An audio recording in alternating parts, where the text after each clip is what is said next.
ഇന്ന് ഞാൻ നിങ്ങളോട് സംസാരിക്കുവാൻ പോകുന്നത് വദനസുരതത്തെക്കുറിച്ചാണ്. ഇത് സാധാരണഗതിയിൽ നിഷിദ്ധമായിട്ടുള്ള ഒരു ഇടപാടാണോ? മതങ്ങൾ ഇതിനെക്കുറിച്ച് എന്തെല്ലാമാണ് പറയുന്നത്? സാംസ്കാരികമായി ഇത് തെറ്റാണോ? ഈ വിഷയങ്ങളെക്കുറിച്ചൊന്നും ഞാനിവിടെ ചർച്ച ചെയ്യുന്നേയില്ല. ലൈംഗികമായിട്ട് വദനസുരതം അഥവാ ഓറൽ സെക്സ് വഴിക്ക് അനുഭൂതി എത്രത്തോളം ഉണ്ടാകുന്നുണ്ട്, അഥവാ അതുകൊണ്ട് എന്തെല്ലാം ഗുണങ്ങളാണുള്ളത്, അതുപോലെ തന്നെ അതുകൊണ്ട് എന്തെല്ലാം ദോഷങ്ങളാണുള്ളത്, ഇതാണ് ഞാനിന്ന് ചർച്ച ചെയ്യുവാൻ പോകുന്നത്.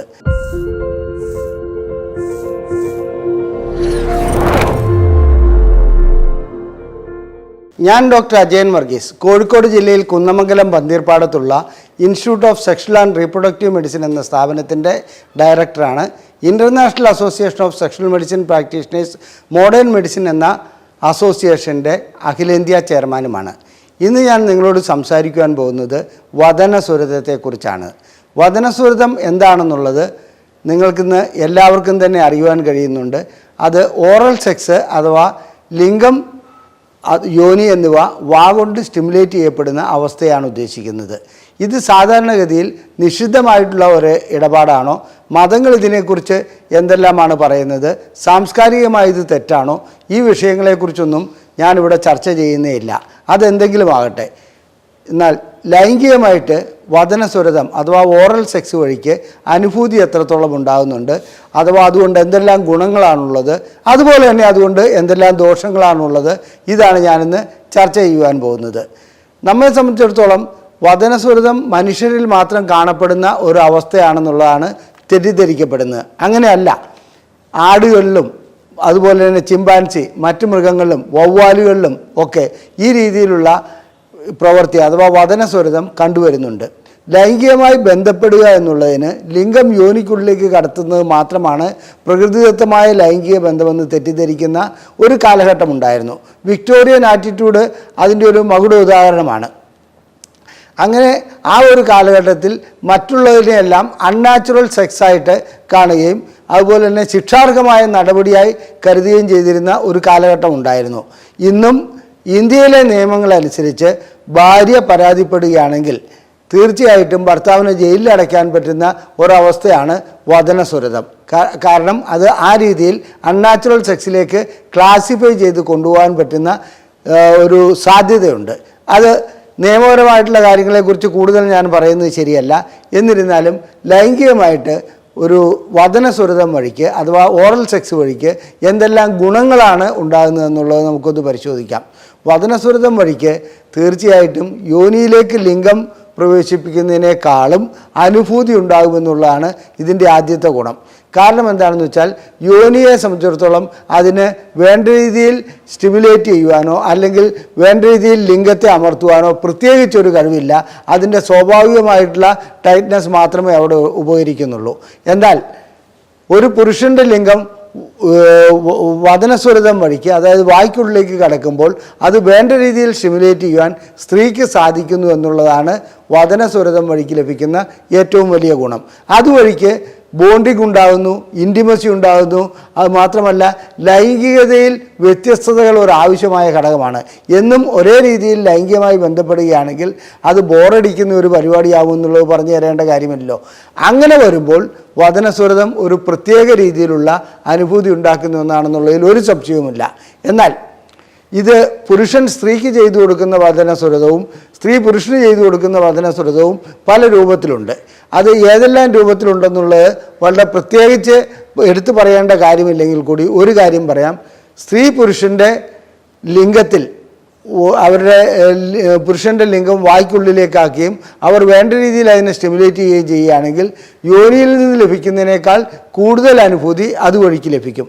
അതുപോലെ തന്നെ പുരുഷൻ സ്ത്രീയുടെ യോനിയോ ക്ലൈറ്റോറിസോ ആ രീതിയിൽ സ്റ്റിമുലേറ്റ് ചെയ്യുകയാണെങ്കിൽ, കൊണ്ട് സ്റ്റിമുലേറ്റ് ചെയ്യുകയാണെങ്കിൽ അവർക്ക് രതിമൂർച്ച വരെ ഉണ്ടാകുന്ന അവസ്ഥ ഉണ്ടാകാറുണ്ട്. യോനിക്കുള്ളിൽ പ്രവേശിപ്പിക്കുന്നതിനേക്കാളും അനുഭൂതി വരുന്ന ഒരവസ്ഥ കണ്ടുവരുന്നുണ്ട്.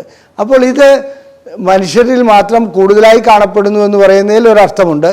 കാരണം മനുഷ്യൻ്റെ ചിന്താശക്തിയും സാധ്യതകളും ലൈംഗികമായ പല സാധ്യതകളും വിലയിരുത്തപ്പെടുമ്പോൾ ആ രീതിയിൽ പല പ്രവർത്തനങ്ങളിലേക്കും മനുഷ്യർ വരാറുണ്ട്. പ്രാചീന കാലം തൊട്ട് തന്നെ ചില ചിത്രങ്ങളിലും ചില പെയിൻറ്റിങ്സിലുമൊക്കെ വദനസ്വരത്തിൻ്റെതായ ഈജിപ്ഷ്യൻ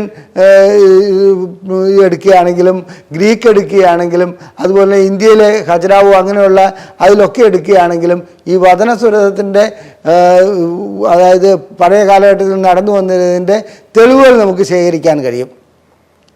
വദനസ്വരതം സാധാരണഗതിയിൽ ഭാര്യയും ഭർത്താവും ചെയ്യുന്നത് അത്ര അപകടമായ കാര്യമല്ല.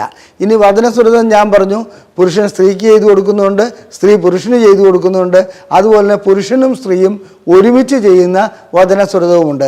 അതിന് 69 എന്നൊക്കെ ചില പൊസിഷനുകൾ പറയാറുണ്ട്. അത് പല രൂപത്തിൽ ഇൻ്റർനെറ്റിലും മറ്റും കാണപ്പെടുന്നുണ്ട്. എന്നാൽ ഇത് രണ്ടു കൂട്ടർക്കും രതിമൂർച്ചയിലേക്ക് എത്തിക്കുവാൻ 69 പോലെയുള്ള പൊസിഷനുകൾ ഗുണം ചെയ്യാറുമുണ്ട്. ഇനി ഇതുകൊണ്ടുണ്ടാകുന്ന ദോഷങ്ങൾ എന്താണെന്നുള്ളതിനെക്കുറിച്ച് നമുക്കൊന്ന് വരാം. ദോഷങ്ങൾ എന്ന് പറഞ്ഞാൽ, ഒന്ന്, പരസ്ത്രീ ബന്ധങ്ങളിൽ വദനസ്വരതത്തിന് പോവുകയാണെങ്കിൽ അണുബാധ ഉണ്ടാകാനുള്ള സാധ്യതയുണ്ട്. ഭാര്യയ്ക്ക് അണുബാധയുണ്ടെങ്കിൽ ഭർത്താവിന് വരാം, ഭർത്താവിന് അണുബാധയുണ്ടെങ്കിൽ ഭാര്യയ്ക്ക് വരാം. പ്രത്യേകിച്ച് പല്ല് കേടുണ്ടെങ്കിൽ, ടോൺസിലൈറ്റിസ് ഉണ്ടെങ്കിൽ, അങ്ങനെയൊക്കെയുള്ള അവസരങ്ങളിൽ വദനസ്വരതം ചെയ്യുകയാണെങ്കിൽ അണുബാധ അങ്ങോട്ടും ഇങ്ങോട്ടും പകരുവാനുള്ള സാധ്യതയുണ്ട്. അത് കണക്കിലെടുക്കേണ്ട ഒരു കാര്യമാണ്. ഇത് കൂടാതെ ലൈംഗികമായിട്ട് ബന്ധപ്പെടുമ്പോൾ ചില പുരുഷന്മാർ വളരെ ശക്തിയായി ലിംഗം സ്ത്രീയുടെ വായ്ക്കുള്ളിലേക്ക് കടത്തുകയും അവർക്ക് ഛർദ്ദിക്കാൻ വരുന്ന ഒരവസ്ഥ ഉണ്ടാകാറുണ്ട്. ഇനി വദനസ്വരതം വഴിക്ക് മറ്റു രീതിയിലുള്ള അണുബാധകളല്ലാതെ, ലൈംഗിക രോഗങ്ങൾ പകരുകയല്ലാതെ മറ്റു രീതിയിലുള്ള പ്രശ്നങ്ങളൊന്നും ഉണ്ടാകുന്നതായി ഇതുവരെ കാണപ്പെട്ടിട്ടില്ല. എന്നിരുന്നാലും ഇതൊരു വൃത്തികെട്ട ഇടപാടായി, ഇതൊരു തെറ്റായ ഇടപാടായി പലരും ധരിച്ചു വയ്ക്കുന്നുണ്ട്. ഇനി ഇഷ്ടമില്ലാത്ത ഒരു വ്യക്തിയെ കൊണ്ട് വദനസ്വരതം ചെയ്യിപ്പിക്കുകയാണെങ്കിൽ അതൊരിക്കലും അഭികാമ്യമായ ഒരു ഇടപാടല്ല. ഭർത്താവിന് താല്പര്യമുണ്ട് വദനസ്വരതം ചെയ്യാൻ, ഭാര്യയ്ക്ക് താല്പര്യമില്ല. അങ്ങനെയുള്ള അവസ്ഥകളിൽ അത്തരം ബന്ധങ്ങൾക്ക് പോകാതിരിക്കുന്നതാണ് എപ്പോഴും നല്ലത്. നേരെ തിരിച്ചും ചില സ്ത്രീകളെ സംബന്ധിച്ചിടത്തോളം ലിംഗം യോനിയിൽ പ്രവേശിപ്പിക്കുന്നതിനേക്കാൾ കൂടുതൽ അവർക്ക് അവരുടെ വായ്ക്കുള്ളിലേക്ക് പ്രവേശിപ്പിക്കുന്നതായിരിക്കും ഇഷ്ടപ്പെട്ടതായി കാണുന്നത്. അങ്ങനെയുള്ളതിൽ ഭർത്താവിന് ഇഷ്ടമില്ല എന്നുണ്ടെങ്കിൽ അത് ചെയ്യാതിരിക്കുന്നതാണ് നല്ലത്. ലൈംഗികമായി ഒട്ടനവധി വ്യത്യസ്തതകൾ ലൈംഗിക ബന്ധങ്ങളിൽ പല രൂപത്തിലും പല ഭാവത്തിലും കാണാറുണ്ട്. ആ കൂട്ടത്തിൽപ്പെട്ട ഒന്ന് മാത്രമാണ് വദനസ്വരതം. അത് തെറ്റോ ശരിയോ എന്നുള്ളതിലേക്ക് ഞാനിപ്പോൾ വരുന്നില്ല. എന്നിരുന്നാലും ശരി, സ്വാഭാവികമായിട്ടുള്ള ഭൂരിപക്ഷം പേരിലും കണ്ടുവരുന്ന ഒന്നാണ് വദനസ്വരതം. അത് മാത്രം പറഞ്ഞുകൊണ്ട് ഈ വീഡിയോ ഞാനിവിടെ അവസാനിപ്പിക്കുകയാണ്. ലൈംഗികമായിട്ടുള്ള പ്രശ്നങ്ങൾക്ക് ശാസ്ത്രീയ ചികിത്സ നൽകുന്ന ഒരു സ്ഥാപനമാണ് ISRM. ഞങ്ങൾ പ്രസിദ്ധീകരിക്കുന്ന ബുക്ക്ലെറ്റുകൾ സൗജന്യമായി ലഭിക്കുവാൻ ISRM എന്ന് ടൈപ്പ് ചെയ്ത് ഈ നമ്പറിലേക്ക് വാട്സപ്പ് ചെയ്യുകയാണെങ്കിൽ ഞങ്ങളത് അയച്ചു തരാം. ഞങ്ങളുടെ ചികിത്സ നിങ്ങൾക്ക് ആവശ്യമുണ്ടെങ്കിൽ ഈ നമ്പറിൽ വിളിച്ച് ബുക്ക് ചെയ്യാവുന്നതാണ്. ഈ വീഡിയോ നിങ്ങൾക്ക് ഇഷ്ടപ്പെട്ടുവെങ്കിൽ ഇത് ലൈക്ക് ചെയ്യുക, ഷെയർ ചെയ്യുക, നിങ്ങളുടെ കമൻറ്റുകൾ കമൻറ്റ് ബോക്സിൽ രേഖപ്പെടുത്തുക. നമുക്ക് കാണാം മറ്റൊരു വീഡിയോയുമായി ഉടൻ തന്നെ. നന്ദി, നമസ്കാരം.